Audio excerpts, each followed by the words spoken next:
Good morning, I'm Abheudaya Shrestha, and these are the headlines of the hour.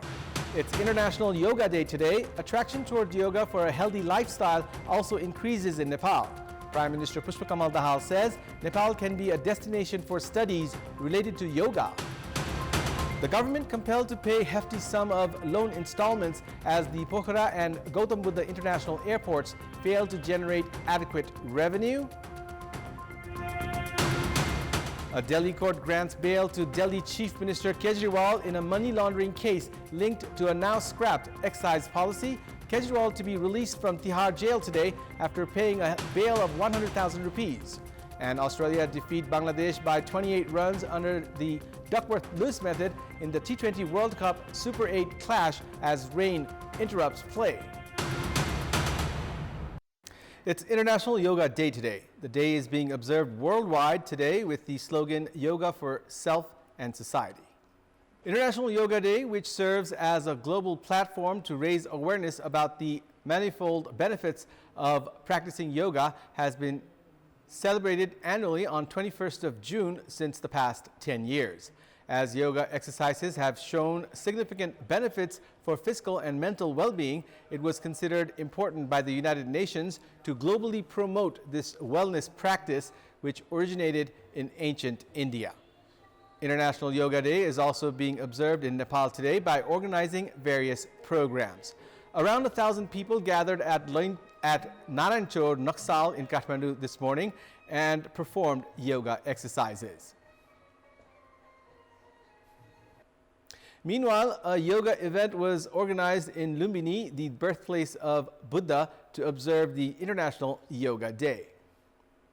A big number of yoga enthusiasts gathered at Shantideep, Lumbini early yesterday morning to participate in various yoga poses in preparation for the International Day of Yoga. More than 300 people from Nawalparasi West, Rupandehi and Kapilvastu reached Lumbini to participate in the event. Indian Ambassador to Nepal, Naveen Srivastav, and Lumbini Province Chief Minister Jog Bahadur Mahara also participated in the yoga event, jointly organized by the Indian Embassy in Kathmandu, BP Koirala India-Nepal Foundation, and the Lumbini Development Trust. The Indian Embassy in Kathmandu, which started to organize the yoga event in Lumbini on the occasion of International Yoga Day from last year, has given continuity to the event this year as well. The government is compelled to pay a hefty sum of loan installments as the Pokhara and Gautam Buddha International Airports, built at an investment of 60 billion rupees, have failed to generate adequate revenue. Currently, only domestic flights are operating through the airports as they are struggling to even make up for their operating costs. The blame, meanwhile, analysts say, goes to the government itself for constructing the airports without adequate estimates and for failing to create a conducive environment.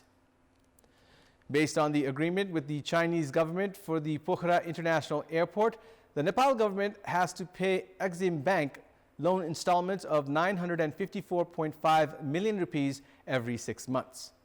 For Abheudaya International Airport, the amount is over 14.9 million rupees every 6 months.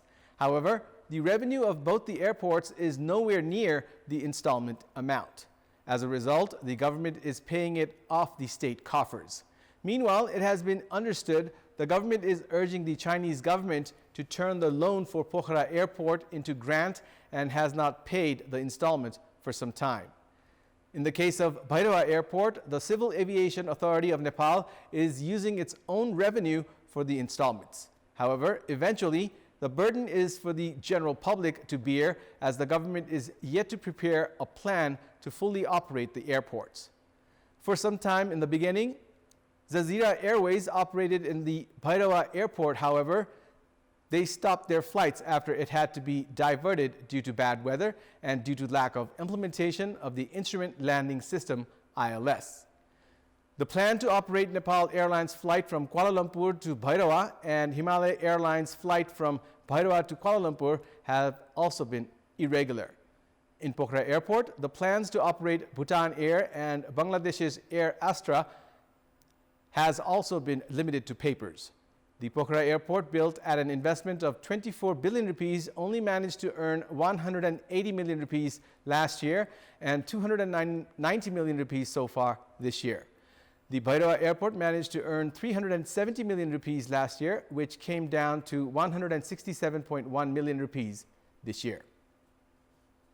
Prime Minister Pushpa Kamal Dahal addressed the Parliament session yesterday in response to the demands by lawmakers to inform them about his India visit. However, most top leaders of the main political parties and even ministers were absent during yesterday's session.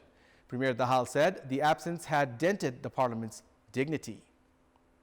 Even those lawmakers who had strongly protested at the delay by the Premier to inform about his India visit were absent at yesterday's session. Premier Dahal said the absence had disrupted the practice of participation during Prime Minister's address and had sent a negative message. CPN-UML chairperson KP Sharma Oli signed in for yesterday's session but left right away. Nepali Congress Parliamentary Party leader Sherbahadur Deuba left the session amid Premier Dahal's address. CPN Unified Socialists chairperson Madhav Kumar Nepal did not even show up. Deputy Prime Minister duo Raghubir Mahaset and Narayan Kaji Shrestha were also absent.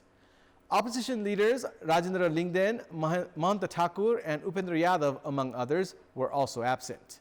Meanwhile, Nepali Congress Chief Whip Ramesh Lekhak said the Premier's reservation was valid, however, added that the government had also been ignoring the Parliament. However, despite an almost empty Parliament session, Premier Dahal informed about his India visit. He informed that he talked with his Indian counterpart Narendra Modi regarding the effective implementation of the treaties and bilateral agreements between Nepal and India. He added that his meeting with Indian Premier Modi dwelt on strengthening the border mechanism between the two countries and activate the mechanisms through dialogues. Premier Dahal also said that he held serious discussions on the implementation of the Pancheshwar multipurpose project, Arun hydropower, and collaborate with India in the agriculture sector. Deputy Prime Minister and Minister for Home Affairs Ravi Lamichhane has claimed that the whereabouts of GB Rai, who is alleged of abusing funds of cooperatives, have been ascertained. Speaking with journalists at Bharatpur Airport in Chitwan yesterday, Home Minister Lamichhane claimed that only a few technical aspects were creating difficulties in extradition of Rai. Despite Home Minister Lamichhane saying that dialogue was being held with the government of Malaysia to extradite Rai, there are no bases to verify the claim. Malaysia has so far denied handing Rai over to Nepal. A red notice through the Interpol has already been issued against Rai, who is alleged of abusing funds of Surya Darshan cooperatives of Pokhara. However, Malaysia has been denying handing him over to Nepal in absence of extradition treaty between the two nations. Home Minister Lamichhane has claimed that he has held talks with his Malaysian counterpart twice and added that the whereabouts of Rai had been determined. After Nepal's request for handover of Rai was declined by Malaysia, the issue was raised by Nepal at the Interpol headquarters. After the Interpol headquarters urged Malaysia to facilitate the process, Malaysia had said that it would play its part. Kaski police had requested the Department of Passports to cancel Rai's passport. However, the Department of Passports declined the request, citing absence of laws to cancel the passport of any citizen, which has further complicated Rai's return to Nepal. Police officers are of the opinion that actions against Rai are unlikely until the government of Malaysia facilitates the process of his return to Nepal. It's now time for our segment Public Pulse, where you text us with your opinion. Public Pulse. Here's the question. What's your take on Home Minister Ravi Lamichhane saying GB Rai, who has been alleged of mishandling cooperatives' money, was located in Malaysia? Your options are A, arrest immediately, B, maintain confidentiality of the information, and C, popularity stunt. The voting is on. Type NEWS, select your option A, B, or C, and send it to 34001 to share your opinion with us. The fire at the Delta complex in Butwal's Milan Chowk was extinguished after about 3 hours last night. The fire started at around 7:30 yesterday evening. A total of 12 fire engines from Rupandehi and neighboring Nolparasi West were used to put out the fire. According to DSP Vijay Raj Pandit at the area police office Butwal, the fire, which started from the 4th floor of the Delta complex, destroyed all the shops at the shopping center. Shops selling School uniforms, sports materials, school textbooks, groceries, among others, were at the shopping complex.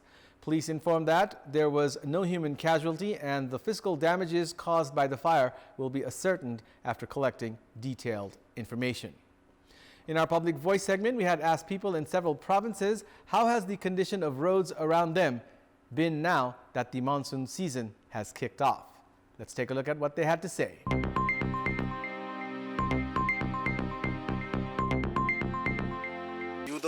पैसा हाल्यो बर्खामा बगिहाल्छ हैन बाटोको अवस्था एकदम गम्भीर छ हैन एकदम नाजुक छ बाटोको पूर्वाधार बने तापनि यद्यपि अहिले चाहिँ त्यो नाली नभएको कारणले गर्दाखेरि अलि अप्ठ्यारो छ अलि नराम्रै छ बाटो बर्खा लाग्दाखेरि बाटो बनाउने सुरु भइरहेछ हिउँदभरि चुप लाएर एकदम गाह्रो छ जब बर्खा लाग्छ बाटो बनाउन सुरु गर्छ बनाइसक्छ बिग्री पनि सक्छ बर्खा लाग्यो जताततै पानी जमेको छ चिप्लो छ बाटो चाहिँ तुलनात्मक रूपमा चाहिँ राम्रै अवस्था रहेको छ बाटो चाहिँ छ हैन अहिले खाल्टाखुल्टीहरू छ गाडी जाँदैन पहिरो जाने पहिरो लरेर पनि पुरै रोडमा आएर एकदम बन्द भएको अवस्था छ गाडीहरूलाई पनि ढुङ्गा झर्ला भन्ने डर छ र पैदल यात्रीहरूलाई पनि कठिनाइ नै छ नै नमिल्ने खालका बाटाहरू चाहिँ रहेका छन् बर्खा लाएर बनाएर बाटोको के सम्भव हुन्छ र गाउँघरतिर जाने बाटो सबै कच्ची नै कच्ची छन् पारतिरको बाटो त झनै अब नराम्रो भइरहेको छ वर्षाको कारणले